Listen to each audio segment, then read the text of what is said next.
अग्रपूजा खंडकाव्य। सबसे पहले जानते हैं कि अग्रपूजा खंडकाव्य कक्षा 10 के लिए चलता किन किन जिलों में है। इलाहाबाद यानी जिसे अब प्रयागराज कहते हैं, आजमगढ़, मथुरा जनपदों के लिए यह निर्धारित है और कुछ अन्य जनपदों के लिए होगा तो उसकी जानकारी यहां पर नहीं है। ठीक है, तो आप अपने विषय अध्यापक से अवश्य पूछें कि हमारे जिले में कौन सा खंडकाव्य चलता है और हमें कौन सा खंडकाव्य पढ़ना है। ठीक है, चलिए शुरुआत करते हैं। अग्रपूजा खंड काव्य में प्रथम सर्ग जिसका नाम है पूर्वाभास सर्ग। प्रथम सर्ग का क्या नाम है? पूर्वाभास सर्ग नाम है। इसका सारांश पूछा जाएगा, यानी किसी भी सर्ग का सारांश पूछा जा सकता है, तो सारे सर्गों के सारांश को याद करना अनिवार्य है। अग्रपूजा खंड काव्य के किसी एक सर्ग का कथासार लिखिए। अगर ऐसे पूछता है तो आपको जो सर्ग आता हो वो लिख सकते हैं, लेकिन अगर वो कहेगा प्रथम सर्ग पूर्वाभास सर्ग का सारांश लिखिए तो आपको प्रथम सर्ग का ही सारांश लिखना होगा। चूंकि ये कथा कहां से है, कथा ये महाभारत से है, तो आइए उसको आप, महाभारत की कथाएं आपको बहुत सारी पता ही होंगी, आधे से ज्यादा महाभारत भी पता होगी, हो सकता है आपको 100% पता हो, क्योंकि ये भारत की समझ लो प्राचीन पुराणे हैं, गौरव गाथा है, तो आप इसमें थोड़ा सा तो ध्यान देंगे। तो पहला जो सर्ग है उसका नाम है पूर्वाभास सर्ग। लाक्षागृह से बचकर पांडव द्रौपदी के स्वयंवर में पहुंचे। ठीक है, वेशधारी अर्जुन ने, अब यहां साधु का वेश बनाया था अर्जुन ने, समझ में आ रहा? यानी लाक्षागृह से बचकर के पांडव द्रौपदी के स्वयंवर में पहुंचते हैं। साधु वेशधारी जो अर्जुन थे, अर्जुन ने लक्ष्य भेद किया। अर्जुन लक्ष्य भेद करते हैं, सब राजा पांडवों पर टूट पड़े, किंतु पांडवों ने सबको पराजित कर दिया। अब जो राजा द्रुपद थे उन्होंने द्रौपदी पांडवों को सौंप दी। राजा द्रुपद की पुत्री थी द्रौपदी। जब अर्जुन ने निशाना लगा दिया मछली की आंख में, बहुत सारे राजा थे, टूट पड़े उन पर कि भैया मैं नहीं तुमको ले जाने दूंगा, स्वयंवर हमारा ही होगा। बाद में क्या हुआ कि द्रुपद राजा जो थे उन्होंने अपनी पुत्री को पांडवों को सौंप दिया। बलराम और कृष्ण ने पांडवों को पहचान लिया था। बलराम और कृष्ण समझ गए भैया ये तो अपने आदमी है। वे रात में पांडवों के खेमे में पहुंच गए। धृष्टद्युम्न और द्रुपद को भी पांडवों का पता चल गया। जो धृष्टद्युम्न थे और द्रुपद थे, ये दोनों लोगों को पांडवों का पता चल गया। द्रुपद ने पांडवों को बुलवाया और उचित स्वागत सत्कार के साथ द्रौपदी का विवाह पांडवों के साथ कर दिया। श्री कृष्ण द्रौपदी को अनेक उपहार दिए। श्री कृष्ण ने द्रौपदी को क्या दिए? अनेक उपहार दिए। पांडव द्रौपदी सहित घर आए। द्रौपदी ने कुंती को प्रणाम किया और आशीर्वाद लिया, जैसा आप सभी जो लोग जानते हैं। दुर्योधन को पांडवों के जीवित होने का समाचार मिला। दुर्योधन, अब उसने लाक्षागृह में आग लगवाई थी, कह रहा था सारे पांडव जल गए होंगे, लेकिन उसको पता चला कि वो तो जीवित हैं। वो घबराया। मामा शकुनी और भूरिश्रवा ने दुर्योधन के साथ मिलकर पांडवों के नाश की योजना बनाई, है ना। और कर्ण ने सीधे आक्रमण की सलाह दी। भीष्म, द्रोण और विदुर ने पांडवों को आधा राज्य देने की सलाह दी। अब ये भीष्म, द्रोण और जो विदुर थे, विदुर नीति, इनकी नीति बहुत नीतिज्ञ व्यक्ति थे। विदुर जो थे, इनकी विदुर नीति चाणक्य नीति की तरह काम करती है। और द्रोणाचार्य तो गुरु द्रोणाचार्य थे और भीष्म पितामह तो भीष्म पितामह थे, उनको भी आप जानते हैं। तो ये तीन लोग थोड़ा अच्छे आदमी थे। इन्होंने कहा भाई आधा राज्य जो है दे दो। धृतराष्ट्र ने पांडवों को बुलवाया और उनको खांडव वन का आधा राज्य दे दिया। अब धृतराष्ट्र ने क्या किया कि खांडव वन का आधा राज्य दे दिया पांडवों को बुलवा करके। धृतराष्ट्र अंधे थे, है ना। तो नाश की योजना किसने बनाई थी? कौरवों ने, यानी कि दुर्योधन आदि ने बनाई थी। दुर्योधन के साथ भूरिश्रवा और शकुनी, भाई शकुनी तो था ही, तो बनाई थी। तो यहां पर जो था ये आपका प्रथम सर्ग पूर्वाभास सर्ग जो है वो समाप्त होता। इतनी कथा आपको समझ में आई? क्या कथा थी प्रथम सर्ग की, जिसको आप क्या बोल रहे हैं? पूर्वाभास सर्ग बोल रहे हैं। तो अगर आपसे ये कहे पूर्वाभास सर्ग का सारांश लिखिए तो भी यही लिखना है। अगर आपसे कहे कि आप पूर्वाभास सर्ग प्रथम सर्ग का सारांश लिखिए तो भी लिखेंगे। अब क्या लिखेंगे तो बता ही दिया कथा ना कि पांडव आते हैं और मछली की आंख में निशाना लगाते हैं और फिर द्रौपदी का विवाह होता है इत्यादि इत्यादि कार्यक्रम। फिर शकुनी और वो दुर्योधन मिलकर के उनकी मृत्यु रचते हैं, लेकिन बाद में 3 लोग सलाह देते हैं कि आधा राज्य दे दिया जाए और धृतराष्ट्र जो है उनको खांडोवन का आधा राज दे भी देते हैं। दूसरा प्रश्न आपसे यही पूछा जाएगा कि द्वितीय सर्ग यानी जिसको हम समारंभ सर्ग के नाम से जानते हैं इसका सारांश लिखिए। अब दूसरे सर्ग का सारांश समझो। कृष्ण का आदेश पाकर विश्वकर्मा ने एक सुंदर नगर की सृष्टि की। विश्वकर्मा आप जानते हैं, कृष्ण का आदेश पाकर विश्वकर्मा उस समय के बड़े इंजीनियर हुआ करते थे, बहुत बड़े इंजीनियर थे, बहुत बड़े इंजीनियर। जो बताते थे वो तुरंत क्रिएट कर देते थे, है ना। जैसे विश्वकर्मा लोहार लोग लिखते हैं, है ना, जो लोहा का काम करते हैं, लोहार जाति के लोग जो हैं वो विश्वकर्मा लिखते हैं। विश्वकर्मा मतलब एक मिस्त्री थे, समझ लो, एक प्रकार कारीगर थे, है ना। उनके अंदर क्रिएटिविटी थी तो बना देते थे। तो अब क्या था, कृष्ण का आदेश पाकर विश्वकर्मा ने एक सुंदर सा नगर बसाया। अब बताओ, जिसका नाम था इंद्रप्रस्थ। समारंभ सर्ग है, दूसरा सर्ग याद रखना, दूसरा सर्ग समारंभ सर्ग। कृष्ण ने आदेश दिया विश्वकर्मा को, तो विश्वकर्मा ने एक सुंदर नगर बसाया जिसका नाम रखा इंद्रप्रस्थ। और इंद्रप्रस्थ, पांडवों ने इंद्रप्रस्थ को अपनी राजधानी बनाई, प्रजा के साथ वहां रहने लगे। एक बार वहां श्री कृष्ण और व्यास जी आए। श्री कृष्ण की सलाह से युधिष्ठिर ने राज कार्य सुचारू रूप से चलाना शुरू कर दिया।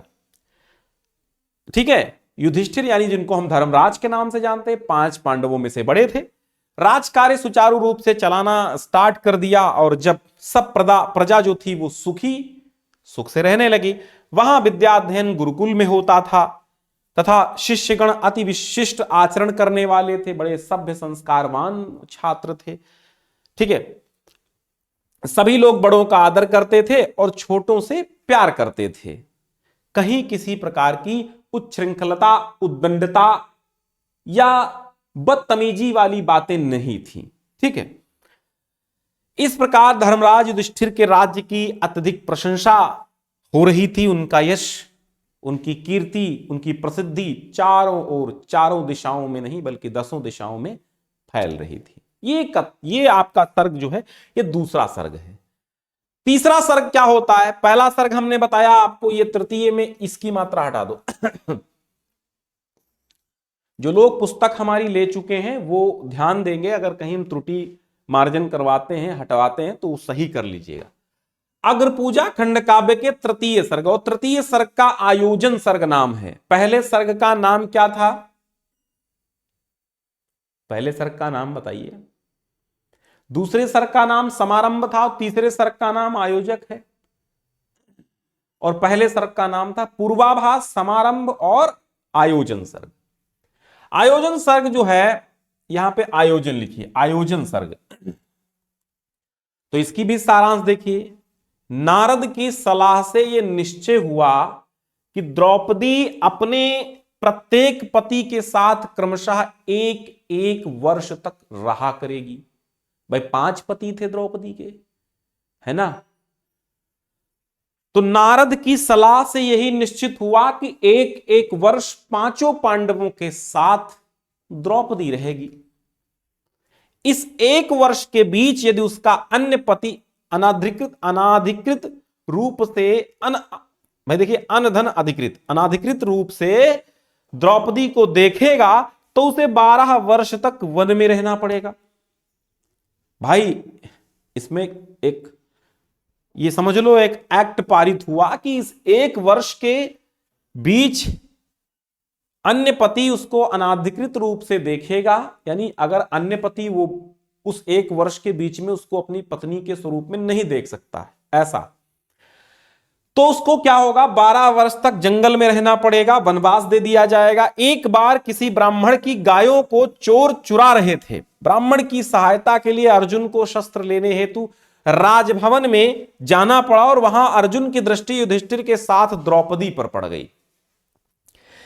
नियमानुसार अर्जुन को 12 वर्ष के लिए वन में जाना पड़ा और इसी बीच वे द्वारिका जा पहुंचे। वहां उन्होंने कृष्ण की बहन सुभद्रा से विवाह कर लिया।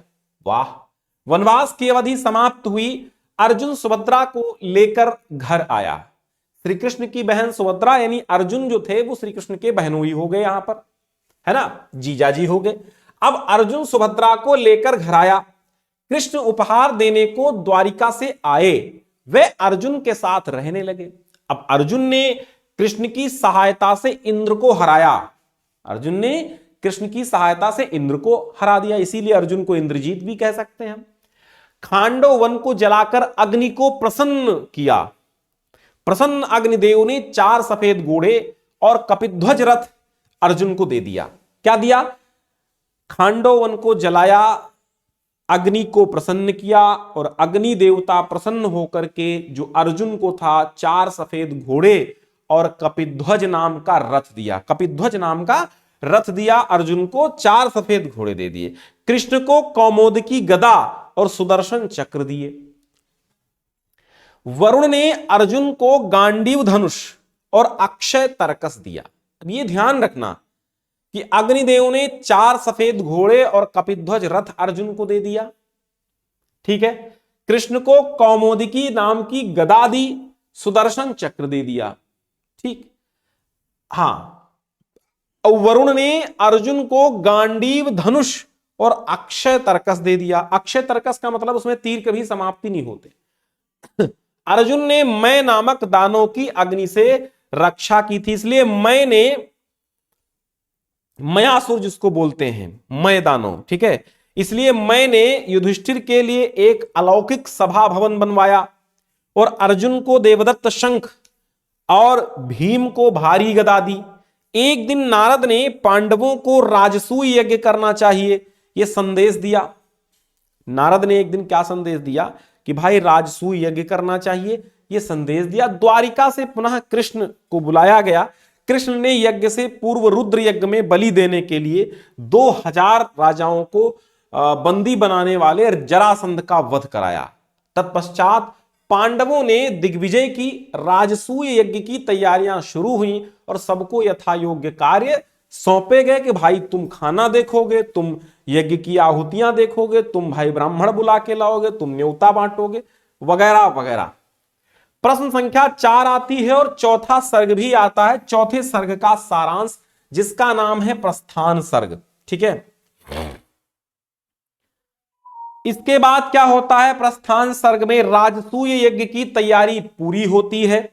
काम सौंपे गए थे राजसूय यज्ञ के, तो राजसूय यज्ञ की तैयारियां पूरी होती हैं। अनेक विद्वानों, ऋषियों, राजा महाराजाओं को निमंत्रण भेजे गए। अर्जुन स्वयं श्री कृष्ण के पास निमंत्रण लेकर गए। श्री कृष्ण ने अर्जुन का समुचित स्वागत सत्कार किया। श्री कृष्ण और अर्जुन जो थे एकांत में परामर्श हुआ, इन दोनों लोगों का एकांत में परामर्श हुआ। अर्जुन ने कहा अब पांडवों की लाज, अब पांडवों की लाज रखना आपके हाथ में है श्री कृष्ण। इस यज्ञ रूपी सागर से पांडवों को आप ही पार उतार सकते हैं। श्री कृष्ण ने अर्जुन को पूर्ण आश्वासन दिया, विश्वास देकर विदा किया कि आप निश्चिंत रहिए, ऐसा ही होगा। और परंतु उन्हें यज्ञ में गड़बड़ी की आशंका थी। उन्हें यज्ञ में गड़बड़ी की आशंका थी कि यार यज्ञ में गड़बड़ी जरूर होगी। उन्होंने उद्धव और बलराम को बुलाकर एक गुप्त गोष्ठी की। उन्होंने यज्ञ में जितने भी व्यवधान हो सकते थे सब पर विचार किया। यह निश्चय किया कि उन्हें पूर्ण सुसज्जित सेना लेकर चलना चाहिए। श्री कृष्ण अपनी विशाल सेना के साथ इंद्रप्रस्थ नगर पहुंचते हैं, राजधानी पहुंचते हैं। और श्री कृष्ण अपनी विशाल सेना के साथ पहुंचते हैं और पहुंचे। पांडवों ने श्री कृष्ण के प्रति अपार श्रद्धा व्यक्त की कि आप आए हैं और द्वारिकाधीश आए हैं। पांडवों द्वारा श्री कृष्ण को दिए गए सम्मान को देखकर शिशुपाल जल भुनकर राख हो गया। शिशुपाल बुआ का लड़का था श्री कृष्ण के, उसे रात भर नींद नहीं आई। स्त्रियां श्री कृष्ण का यशोगान कर रही थीं। ये बिंदी हटा लो भाई। उनके सांवले मुख को देखकर चर्चा हुई। कैसे इन्होंने पूतना, बकासुर, कालियानाग तथा वृषभासुर जैसे राक्षसों को मार गिराया। उन्होंने खेल खेल में कंस का वध कर दिया। इतना ही नहीं, इन्होंने शिशुपाल के गर्व को चूर चूर कर रुक्मिणी से विवाह कर लिया। इस प्रकार इंद्रप्रस्थ के सभी नर नारी श्री कृष्ण की यशोगाथाएं गा रहे थे। शिशुपाल इन्हें सुन जल उठा। ठीक, इतना खत्म। ये कौन सा सर्ग था? प्रस्थान सर्ग था। प्रस्थान मतलब यहां श्री कृष्ण आते हैं। अग्र पूजा खंड काव्य के पंचम सर्ग नाम है राजसूय यज्ञ। राजसूर्य नहीं, राजसूय यज्ञ है। इसका संक्षेप में वर्णन कीजिए। राजसूय यज्ञ सर्ग, राजसूय यज्ञ की पूर्णता के लिए युधिष्ठिर ने अपने सभी स्वजनों को यथोचित कार्य सौंपे। मंत्रोच्चारण के साथ हवन सामग्री और व्रत से होम हुआ। देवता तृप्त हुए। तदनंतर अभिषेचनीय यानी पूज्य पुरुषों का अभिषेक के लिए विद्वान ऋषि और गुरुजन बुलाए गए। जिस समय बलराम और श्री कृष्ण दोनों भाई गायक के साथ यज्ञ मंडप में पधारे, सारे राजा उनके स्वागत में खड़े हो गए, किंतु शिशुपाल नहीं खड़ा हुआ। अभिषेक की घोषणा हुई। सहदेव ने प्रस्ताव किया कि सबसे पहले श्री कृष्ण की पूजा होगी, तो भीम ने इस प्रस्ताव का समर्थन किया। शिशुपाल ने इसका कठोर विरोध किया। उसने श्री कृष्ण को बहुत बुरा भला कहा। भीम और सहदेव ने शिशुपाल को फटकारा। सर्वप्रथम श्री कृष्ण की पूजा हुई। यही है अग्र पूजा, आगे पूजा, पहले पूजा। तत्पश्चात अन्य सभी पूज्य व्यक्तियों को उचित सम्मान दिया गया था, पूजन किया गया था। श्री कृष्ण को इस प्रकार सम्मानित होते देखकर शिशुपाल क्रोध से पागल हो गया। जब नाश मनुष्य पर छाता है, पहले विवेक मर जाता है। विनाश काले विपरीत बुद्धि, है ना? तो वही हुआ, पागल हो गया। अपने साथियों को लेकर कृष्ण पर झपटा। श्री कृष्ण बैठे बैठे मुस्कुराते रहे। सभा सन्नाटा छा गई। सब सोचते थे न जाने क्या होने वाला है। शिशुपाल को एक अद्भुत दृश्य दिखाई देने लगा था। उसे सब ओर श्री कृष्ण दिखाई दे रहे थे। कृष्ण ने कहा, तुम्हारा व्यवहार अशोभनीय है। कहीं ऐसा न हो कि जगत में मर्यादा रखने के लिए मुझे कठोर पग उठाना पड़े। शिशुपाल, तुम्हारा व्यवहार अशोभनीय है शिशुपाल, है ना? यह सुनकर शिशुपाल और भी क्रोधित हो गया। जैसे ही उसने पुनः हरि निंदा शुरू की, अर्थात भगवान श्री कृष्ण की निंदा शुरू की, तभी आकाश में शोर हुआ, धरती कांपने लगी। श्री कृष्ण ने चक्र धारण किया। किसी को पता भी न चला कि कब चक्र ने शिशुपाल का सिर धड़ से अलग कर दिया। राजसूय यज्ञ विधि पूर्वक हुआ। कहीं कथावाचन हो रहा था, कहीं शास्त्रार्थ हो रहा था, तो कहीं गीत चल रहे थे, तो कहीं संगीत चल रहा था, कहीं वाद्य यंत्रों से सुसज्जित संगीत चल रहा था, कहीं नृत्य हो रहा था, कहीं गान हो रहा था, एक ओर ब्रह्मभोज चल रहा था और प्रसन्न होकर ब्राह्मण पांडवों को आशीर्वाद दे रहे थे। शिशुपाल का सिर अलग हो गया। षष्ठ सर्ग आता है, यानी छठा सर्ग आता है, और उपसंहार सर्ग होता है। उपसंहार यानी समाप्ति सर्ग। उपसंहार सर्ग में क्या होता? शिशुपाल का वध का दृश्य देखकर सभी चकित थे। जो होना है वो होता है, जो नहीं होना वो हो नहीं सकता। ये सोचते हुए युधिष्ठिर ने चेदि देश के राजकुमार शिशुपाल के पुत्र को वहां का राजा बनाया। राजसूय यज्ञ विधिवत संपन्न हुआ। युधिष्ठिर ने ब्राह्मणों और विद्वानों को असंख्य धन दान दिया। उन्होंने सभी आगंतुक में थोड़ा सा मात्रा यहां सही कर लीजिए, त्रुटियां नहीं होनी चाहिए। आगंतुक, ठीक है। आगंतुकों को यानी मेहमानों को सम्मान पूर्वक विदा किया। उन्होंने बलराम और श्री कृष्ण के प्रति बहुत आभार व्यक्त किया। युधिष्ठिर के मन में पुनः पुनः यही विचार आ रहा था कि श्री कृष्ण की कृपा के बिना यज्ञ का पूर्ण होना संभव नहीं था। सभी राजा विदा होते समय युधिष्ठिर का गुणगान कर रहे थे। सभी ने उनका आज्ञा पालन का वचन दिया।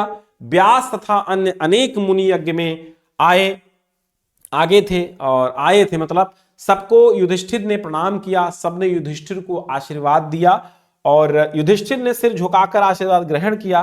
प्रसन्न होकर प्रसन्न मन से सारे लोग विदा हो गए। ठीक है, तो यहीं पर इस कथा का समापन होता है और फिर आता है जरासंध का वध वर्णन। कुछ इंपॉर्टेंट चीजें आती हैं। अब यहां से एक सवाल यह भी बन सकता है कि जरासंध का वध वर्णन बताइए। तो नारद जी द्वारा धर्मराज का संदेश सुनकर श्री कृष्ण ने तुरंत रथ में बैठकर इंद्रप्रस्थ की ओर प्रस्थान किया। एकांत में बैठकर युधिष्ठिर ने उन्हें यज्ञ की योजनाओं से अवगत कराया। श्री कृष्ण ने युधिष्ठिर से कहा कि राजसूय यज्ञ तो कोई सम्राट ही कर सकता है। सम्राट वो होता है जिसका शासन संपूर्ण पृथ्वी पर चलता हो। अभी भी बहुत लोग जरासंध को सम्राट मानते हैं, अतः जब तक तुम जरासंध पर विजय प्राप्त न कर लो तब तक सम्राट नहीं कहला सकते। अतः राजसूय यज्ञ करने से पूर्व जरासंध पर विजय प्राप्त करना आवश्यक है। ठीक है, ठीक है। तो युधिष्ठिर ने कहा था। श्री कृष्ण ने बताया कि जरासंध ने रुद्र यज्ञ में बलि चढ़ाने के लिए 2000 राजाओं को बंदी बना रखा है। कितने राजाओं को? 2000 राजाओं को। क्यों? रुद्र यज्ञ में बलि चढ़ाने के लिए। वह स्वयं उन्हें रक्षा का वचन देकर आए हैं। यदि जरासंध का वध कर दिया जाए तो एक पंथ दो काज की कहावत भी चरितार्थ होगी।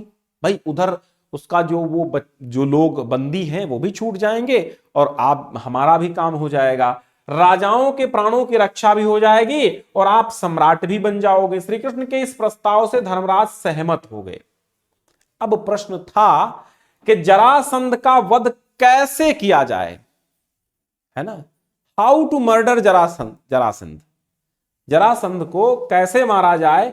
श्री कृष्ण ने बताया कि आमने सामने के युद्ध में जरासंध को मारना भैया संभव नहीं है। ठीक है, इम्पॉसिबल, संभव नहीं है कि आमने सामने।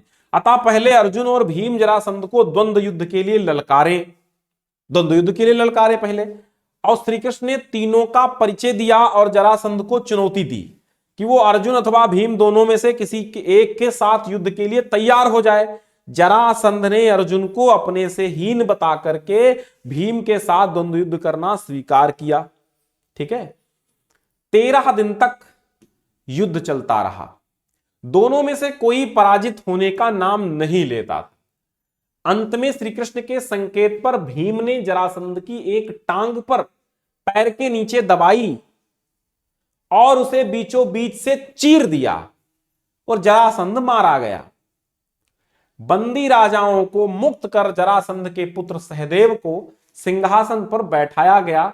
सहदेव सहित सभी मुक्त राजाओं ने युधिष्ठिर की अधीनता स्वीकार की। उचित निर्देश देकर श्री कृष्ण द्वारिका चले गए और इस तरह होता है जरासंध का वध। कितने दिनों तक द्वंद्व युद्ध चलता रहा और इसके बाद भीम ने टांग पर टांग रख के फाड़ दिया था उसको। समझ गए? तो ये था जरासंध वध।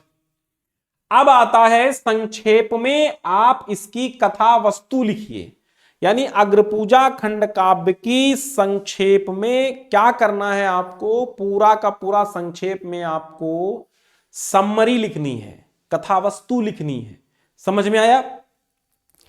तो आपको क्या करना है, पूरे सर्ग जो हमने पहले से लेकर अंत तक बताए हैं वही सब जो हैं आपके कथा वस्तु होंगे। अब आएगा एक बेहतरीन प्रश्न। इस प्रश्न का नाम क्या है?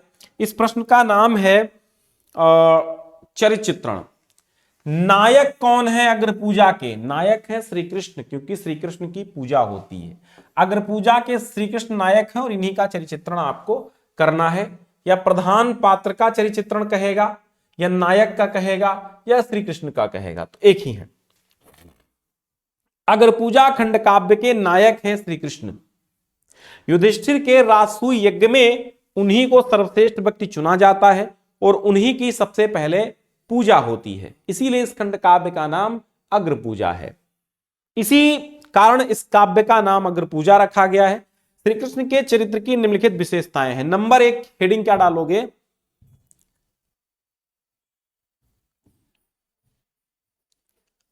हाँ, नंबर 1 है अप्रतिम सुंदर। ठीक है, पहली हेडिंग क्या डालोगे?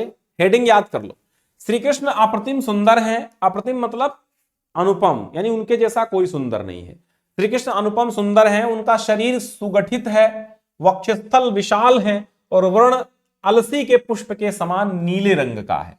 ठीक है, दूसरी हेडिंग, सच्चे मित्र। श्री कृष्ण पांडवों के सच्चे मित्र हैं और सच्चा मित्र सच्चा पथ प्रदर्शक होता है।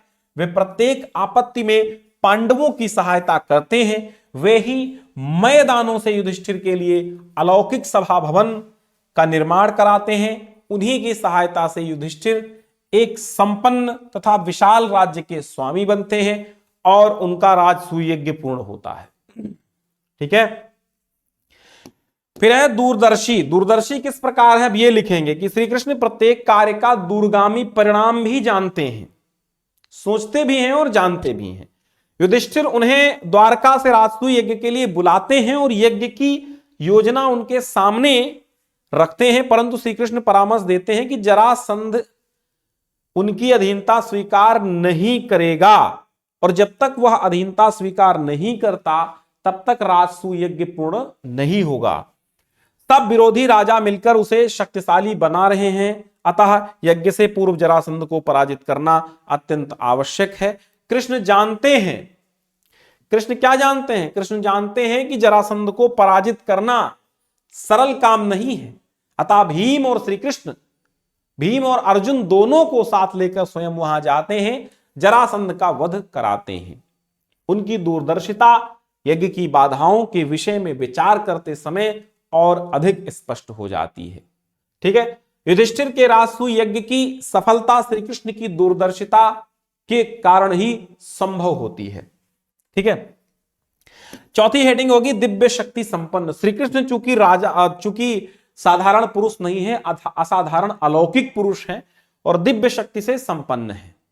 ठीक, राजसूय यज्ञ में आए हुए सभी अतिथि श्री कृष्ण को विविध रूपों में देखते हैं। व्यास, भीष्म आदि को विराट पुरुष दिखाई देते हैं, पांडवों को स्वजन मालूम पड़ते हैं, अतिथियों को कामदेव प्रतीत होते हैं और शिशुपाल को कालरूप दिखाई पड़ते हैं, जिसे देखकर वह भयभीत हो जाता है। ठीक है, इसलिए वे दिव्य शक्ति संपन्न है। पांचवी हेडिंग डालेंगे अनुपम व्यक्तित्व। श्री कृष्ण का जो व्यक्तित्व है, उनकी जो पर्सनैलिटी है वो भी अद्वितीय है, अनुपम है। उनके जैसा व्यक्तित्व उस धरा पर आज तक कभी भी नहीं हुआ। इस धरा पर श्री कृष्ण शील, शक्ति, गुण और तेज के पुंज हैं, तेज स्वरूप है। वह त्रिकालदर्शी भगवान है। उनका व्यक्तित्व ही इतना प्रभावपूर्ण है कि राजसूय यज्ञ में जब वे आते हैं, सब राजा स्वागत कर में खड़े हो जाते हैं। वे शील, सौजन्य, दया और प्रेम आदि गुणों के पुंज हैं और उनका हृदय फूल से भी कोमल और वज्र से भी कठोर है। ठीक है, क्षमाशील। जो श्री कृष्ण है वो सहनशील भी असीम है। वे शिशुपाल के अपशब्दों को सुनते रहते हैं, बहुत देर तक सहन करते हैं, यही सोचते हैं कि सभा उसे क्षमा कर दे। वे तभी उसका वध करते हैं जब वो मर्यादा का उल्लंघन करता है, सीमा के बाहर। इस प्रकार श्री कृष्ण का चरित्र अनेक लौकिक अलौकिक गुणों से संपन्न और महान वीर, विनयशील, नीतिज्ञ, दिव्य शक्ति से संपन्न युग पुरुष हैं श्री कृष्ण। राजसूय यज्ञ में उन्हें सर्वप्रथम पूजनीय चुना जाता है, इसीलिए इस खंड काव्य का नाम क्या हो जाता है, अग्र पूजा हो जाता है।